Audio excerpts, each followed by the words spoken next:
Si je vous dis réseau trophique, ça vous parle? Pas franchement, hein. Il s'agit de tous les rapports entre mangeurs et mangés dans un milieu naturel donné, entre prédateurs et proies, herbivores et végétaux, etc. En effet, trophique vient de trophée en grec, qui veut dire nourriture. Dans l'imaginaire, on représente souvent les rapports alimentaires dans la nature comme une chaîne, la fameuse chaîne alimentaire. La réalité, comme c'est souvent le cas, est bien plus complexe. Tout en bas, il y a le chou.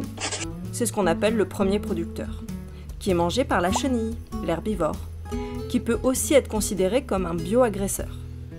En agriculture, on appelle bioagresseur tout organisme nuisant à la culture. A l'inverse, un organisme limitant l'action des bioagresseurs est appelé un auxiliaire de culture. Dans notre plantation, la guêpe parasitoïde remplit cette fonction en tant qu'ennemi naturel de la chenille. On l'appelle parasitoïde parce qu'elle vient injecter ses œufs dans le corps d'un autre insecte. Plus tard, les larves grandissent et mangent l'hôte de l'intérieur.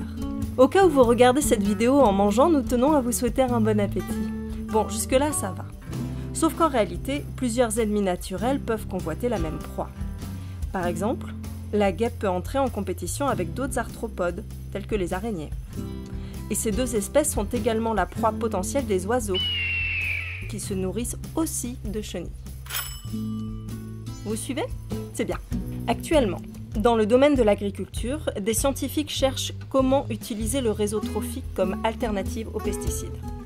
L'idée est de favoriser l'apparition d'auxiliaires qui viendraient contenir les bioagresseurs à des niveaux de population acceptables. Comme nous l'avons dit plus tôt, tant que la relation reste sous forme de chaîne, c'est facile. Une proie, un prédateur. Le problème se pose si des prédateurs de plusieurs espèces arrivent dans la plantation. Des scientifiques ont constaté que selon le paysage et la nature du réseau trophique, il pouvait y avoir des interactions négatives entre les auxiliaires. Ici, les guêpes et les oiseaux réduisant le contrôle biologique et donc entraînant une prolifération des chenilles. Et c'est tout l'inverse qu'on veut. Vous l'aurez compris, les rapports trophiques dépendent d'une multitude de facteurs. Et ces rapports ne sont ni une pyramide, ni une chaîne, mais plutôt une gigantesque toile de mangeurs et de mangés. Dans une perspective agroécologique, l'ambition des agronomes est d'utiliser cette toile afin de préserver à la fois les cultures et la santé de toutes et de tous.